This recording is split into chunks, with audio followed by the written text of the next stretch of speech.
right, welcome back to Capital 10X. I'm here with Norton Singhavon from GTEC. Norton, thanks for coming on the Thanks show. for having me. Awesome. So why don't we start by just getting you to tell our viewers a little bit about GTEC. So we are a vertically integrated, premium-focused cannabis company.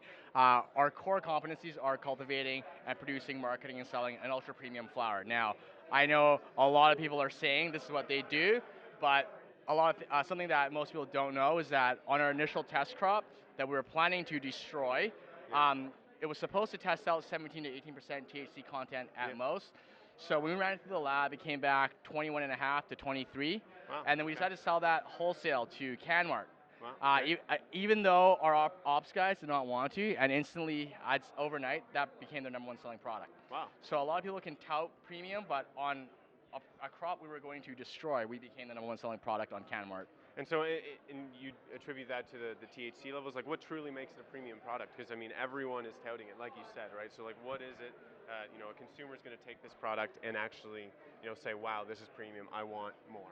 So in our opinion, it's going to be obviously aesthetic appeal, it's going to be taste, aroma, terpene profile, Yep. and also the amount of THC, at least in the demographic that we're going after. Okay. And so, who do you have working on crafting that product then?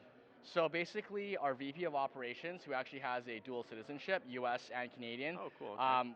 outside of GTEC, we actually personally deployed a significant amount of capital personally into the US, Yep. and we own assets in the US. So we've been operating in the US for quite a few years now, and we're bringing that expertise to Canada. Okay, and so you say that those are different. Are those different companies, or are those under the GTEC No, brand? these are just personal investments that we've done, Okay. but it highlights our team's experience that they've come from operating in US markets. Okay, excellent. So you kind of bring up the hot topic right now, right? The U.S. market Yeah. growing, concerns that the Canadian market's going to be slowing down quite significantly. So do you have plans to branch in with GTEC into the U.S. market then? So as of right now, I would say no, because we can't. We're in the venture. Right. But we have things in the works for if and when legalization I mean, occurs, it's inevitable, yeah. that we have some things in the works. Okay, excellent. And so I noticed, at the end of the last year, sort of cash was running down. You've done some raises since then.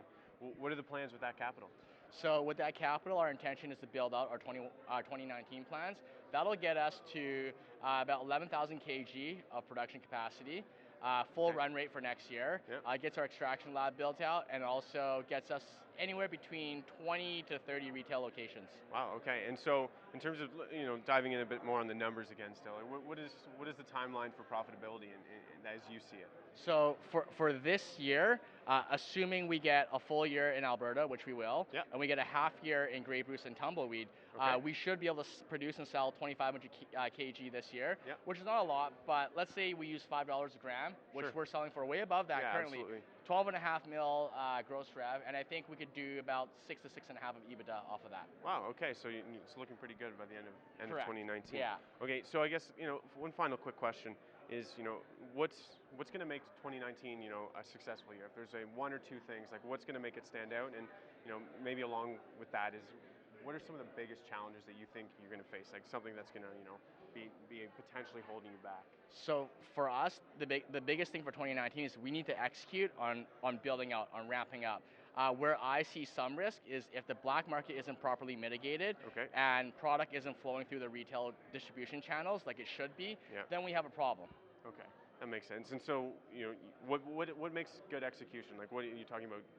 Good product being produced. You're talking about getting the sales that you'd like. Like, what if there's one thing that you really want to see happen in 2019? What would that be? So I would say, I mean, execution is a widely used term, but for us, Exactly, what's right. important to us is just to deliver on what we promised. Okay. Everything that we say, like I'm sitting here telling you what I think is going to be built out for this year, and by the end of the year, I want to look back to you and say, remember what I told you? Yeah. We've done it. So. Awesome. Okay. And to be able to sell the product, obviously. Yeah, absolutely, and hopefully everyone enjoys the product. Yeah. As well. Awesome. Okay, and actually, just one other question. That I was flipping through your presentation there, and I noticed you have a lot of different brands. So, just one final question on sort of what the strategy for GTEC will be with branding. Yeah.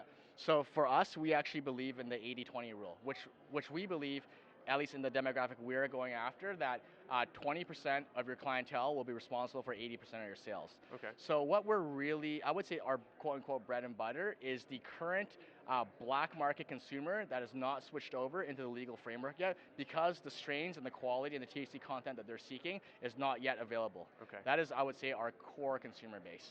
So So that's what you're aiming for. Hence our brand, the black market brand. Okay, so you're referring to your black market brand in that Correct. case. And so, do you see that being able to, are you able to build that awareness though in such a dark market here in Canada, especially compared to, some brands in the U.S. or what Ignite's doing with We're handcuffed just like everybody else, but I think it makes it a level playing field that compared to the guys at Canopy that have $6 billion, this makes it a level playing field no matter how much money you have. Yeah, no marketing dollars can really outweigh exactly. the others. Okay.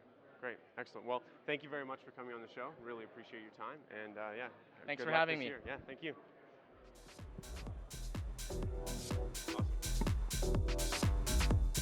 Awesome.